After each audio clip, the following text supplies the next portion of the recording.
주님을 아는 것이 우리의 힘입니다. 한 주간도 평안하셨습니까? 오늘 우리는 마이클 고인의 세계관은 이야기다. 그 중에서 제2장 세계관이란 무엇인가 라는 주제를 함께 살펴보겠습니다.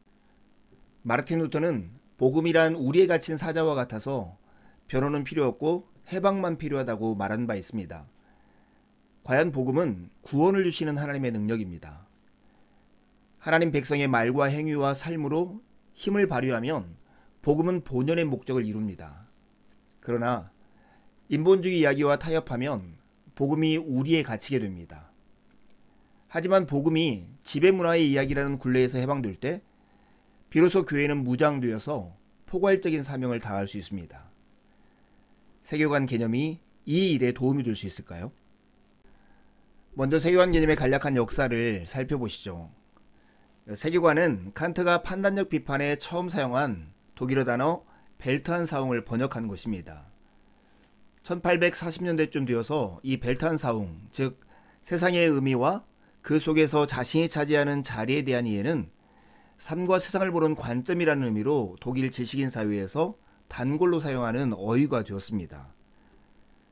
세계관 개념의 간략한 역사를 이해하기 위해서 세 인물에 우리가 주목할 필요가 있는데요. 첫 번째는 철학자인 프리드리히 셜링입니다.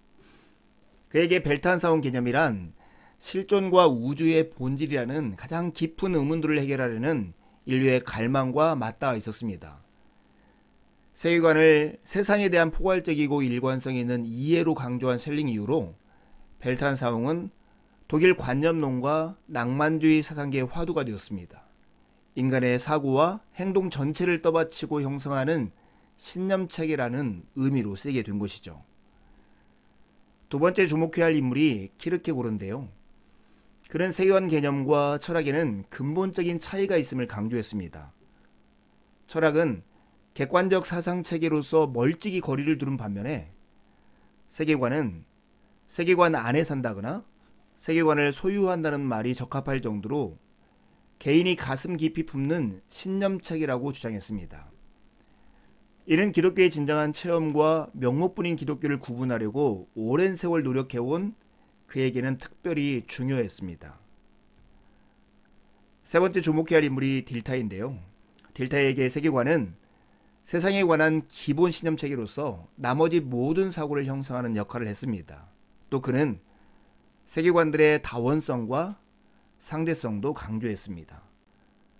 세계관에는 그리스도인인 우리가 인정해야 할 부분과 조심해야 할 부분이 다 들어 있습니다.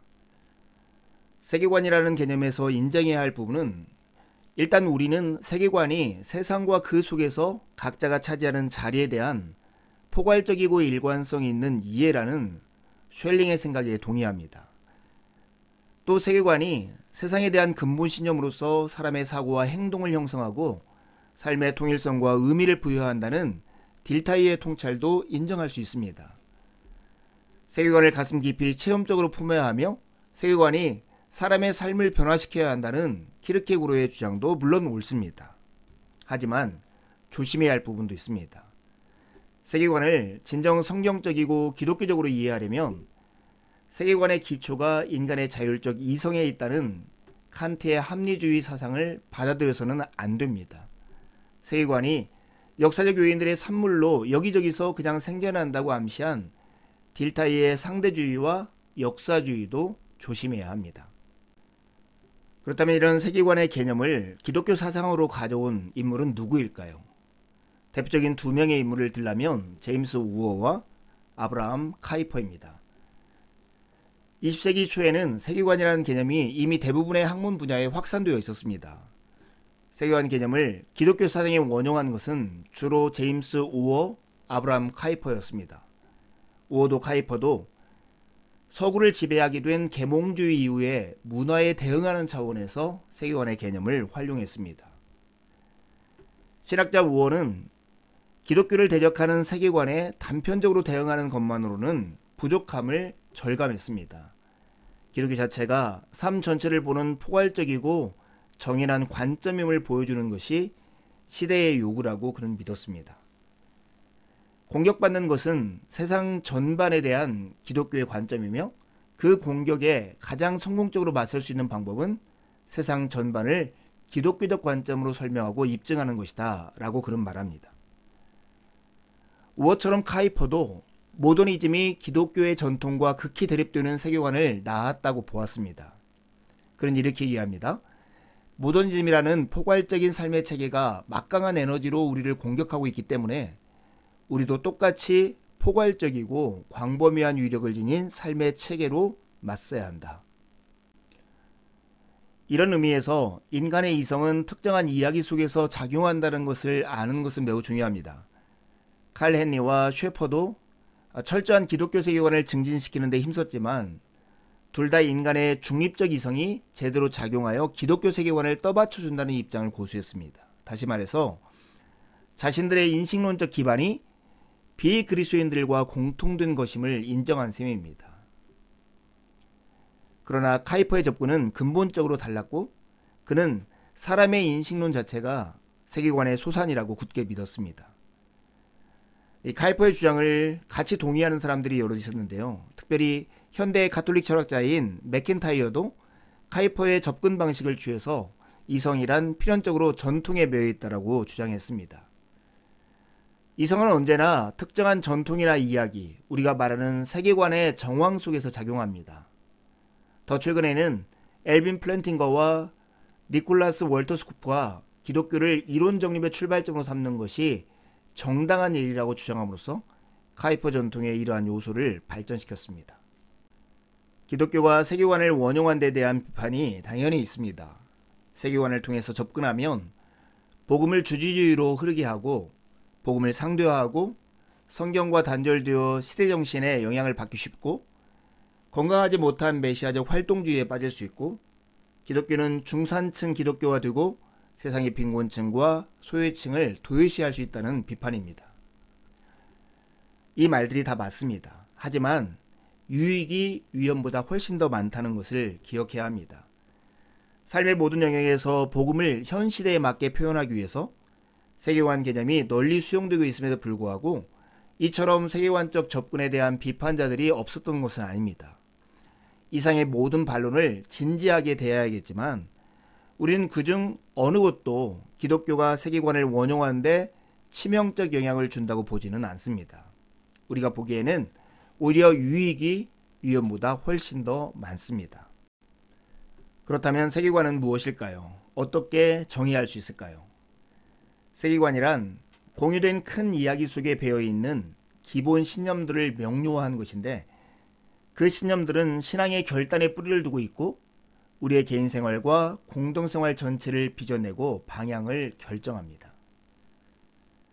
모든 세계관은 모종의 큰 이야기에서 생겨납니다. 전도서 3장 11절에 나와 있듯이 하나님은 우리의 존재의 응어리인 마음속에 영원, 즉 시작과 끝에 대한 의식, 자신이 더 큰 이야기의 일부라는 의식을 넣어주심으로써 더 큰 이야기를 필요로 하게 하셨습니다. 우리 삶과 문화의 작은 이야기들은 그 큰 이야기 안에서 비로소 제자리와 의미를 찾을 수 있습니다. 그러므로 기독교 이야기를 거부하는 사람은 그냥 큰 이야기가 없이 사는 것이 아닙니다. 다른 큰 이야기를 찾아 그 이야기대로 살게 되어 있다는 것을 명심하는 것이 중요합니다. 또한 우리는 공동체적 피조물인 만큼 그런 큰 이야기들을 반드시 공유하게 되어 있습니다. 본인이 의식하지 못할지라도 우리 각자는 우리 문화를 만들어낸 어떤 큰 이야기의 정황 속에서 양육됩니다. 그리스도인은 자신이 하나이며 거룩하고 보편적이고 사도적인 교회의 이론이요 복음과 미래를 아우르는 하나님 백성의 이론임을 알고 있습니다. 우리는 성경의 기본적인 이야기를 모든 그리스도인들과 공유하며 그 이야기의 진리에 헌신된 공동체의 일원으로 살아갑니다.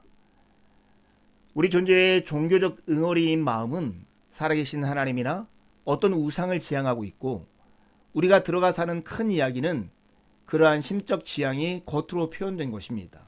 따라서 큰 이야기들과 세계관들은 언제나 가장 깊은 차원에서 종교적 신앙에 뿌리를 두고 있습니다.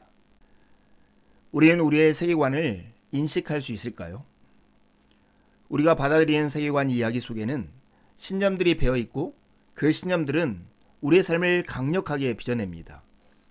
하지만 우리는 다음 세 가지 작업을 통해서 그러한 근본 신념들과 그 영향력을 점점 더 의식할 수 있습니다. 첫 번째는 큰 이야기를 간략하게 표현하는 것입니다. 두 번째는 그 이야기의 근본 신념들을 추출해내는 것입니다. 세 번째는 그 신념들을 명확히 표현하고 설명하는 것입니다. 세계관에 대한 고찰이 하려는 일이 바로 이것입니다. 신념들을 파악하고 말로 표현함으로써 그것들을 의식하게 되는 것이 중요합니다. 세계관이란 큰 이야기와 그 이야기의 핵심을 이루는 근본 신념들을 고찰하는 것입니다. 그래서 기독교 세계관은 성경의 드라마에 담겨있는 가장 포괄적인 신념들을 추출하여 표현하는 작업이고, 그것을 통해서 우리는 하나님과 인간과 세상을 이해하게 됩니다. 하지만 우리에게 기독교 세계관은 우리 문화를 빚어내는 근본 신념들과 이야기에 대한 우리의 의식도 더 깊어지게 해야 합니다. 그렇다면 성경과 세계관의 관계는 어떤 것일까요? 세계관은 성경에서 추출해낸 것일 뿐 결코 성경을 대신할 수는 없습니다. 기독교 세계관 논의의 요지는 성경 이야기에 구현되고 암시되어 있는 기본 신념들의 뼈대를 설명함으로써 그리스도인의 삶을 무장시켜 줄 수 있다는 것입니다. 기독교 세계관의 윤곽을 그려나갈 때 우리는 성경과 성경의 드라마를 일관되고 원칙적인 기준점으로 삼아야 합니다. 세계관은 성경에서 추출해내는 것일 뿐 결코 성경을 대신할 수 없음을 기억하는 것이 중요합니다. 분명히 성경의 드라마에 기원하며 우리를 성경 속으로 더 깊이 데려가는 세계관이라야 진정한 기독교적 세계관입니다. 세계관을 기독교에 원용한 이들의 동기는 기본적으로 선교적이었습니다. 기독교 이야기에 배어있는 기본 신념들의 포괄적인 뼈대를 성경에서 추출해서 명확히 표현하는 작업이 왜 중요할까요? 우어와 카이퍼는 당시 문화적 정황 속에서 반대되는 세계관들의 강력한 도전에 맞서기 위해서 복음을 명확히 표현해야 할 필요성을 느꼈습니다. 그들의 동기는 선교적인 것이었습니다. 복음을 가지고 문화 속에 들어가 그리스도를 신빙성 있게 증거하려면 복음에 구현된 세계관이 실제로 당대의 강력한 세계관들과 맞설 만한 중대한 대안이 됨을 증명할 필요가 있었던 것입니다. 요컨대 그리스도인들은 성경 메시지가 일관된 것임을 설명하고 그것을 이성적이고 일관성 있게 당대 문화에 접목하는 일에 늘 선교적 당위성을 느껴왔습니다. 성경 구절 한두 개로 근거를 제시하는 그런 식으로는 턱없이 부족합니다. 성경의 드라마에 깔려있는 주요한 신념들이 어떻게 서로 맞물려 있으며 어떻게 그것을 바탕으로 당대의 문화를 기독교적으로 이해하고 또 비판하는 힘을 기를 수 있는가에 관한 인식이 우리에게는 필요한 것입니다. 그리스도를 증언하되 통일성과 깊이를 진작에 갖추고자 한다면 어떻게 해야 할까요? 학문적 차원에서나 실제적 차원에서 기독교가 삶과 문화에 진지하게 참여하려면, 즉 기독교 선교를 위해서는 반드시 기독교 세계관이 정립되어 있어야 합니다. 인간은 세계관대로 살아가고 생각하기 때문에 문제는 나에게 세계관이 있느냐 없느냐가 아닙니다. 그보다 내가 어떠한 세계관대로 생각하고 살아가고 일하느냐 하는 것이 문제입니다. 기독교 세계관을 정립하고 그 안에서 살아가기를 거부한다면 우리는 주변 문화에 존재하는 세계관들로부터 더 영향을 받기 쉬워질 뿐입니다.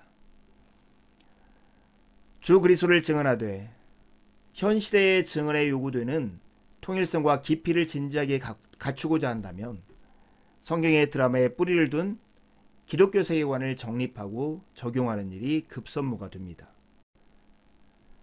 기독교 세계관은 세상에서 우리를 인도하는 지도라고 말할 수 있습니다. 기독교 세계관은 성경 이야기의 가장 기초적이고 근본적이고 포괄적인 신념들을 명확히 표현하고 정립해주며 그리하여 그 신념들은 우리가 세상을 보는 렌즈가 되고 세상에서 우리를 인도하는 지도가 됩니다. 기독교 세계관은 다른 모든 것을 거르는 여과장치입니다. 기독교 세계관을 정립하는 일은 우리가 복음의 가장 기본적인 범주들을 삶 전반에 연관시키고 그리하여 교회를 무장시켜 선교의 사명을 다할 수 있게 하는 하나의 길입니다. 기독교 세계관은 세상, 가정과 교회와 공공의 광장에서 우리의 본분을 수행하는 데 필요한 구체적 통찰과 개념적 도구들을 제공해 줌으로써 왕성한 문화 참여를 위한 기초를 다져줄 수 있습니다. 이에 두 가지 질문을 하고 마치랍니다. 이 책이 제시하는 세계관에 대한 간략한 정의는 무엇입니까? 두 번째 질문입니다. 기독교 이야기에 배어있는 기본 신념들의 포괄적인 뼈대를 성경에서 추출해서 명확히 표현하는 작업이 왜 중요할까요? 남은 한 주도 주님의 은혜를 의지해 살고 복된 주일에 함께 만나 기쁨으로 우리 하나님을 예배하시죠. 감사합니다.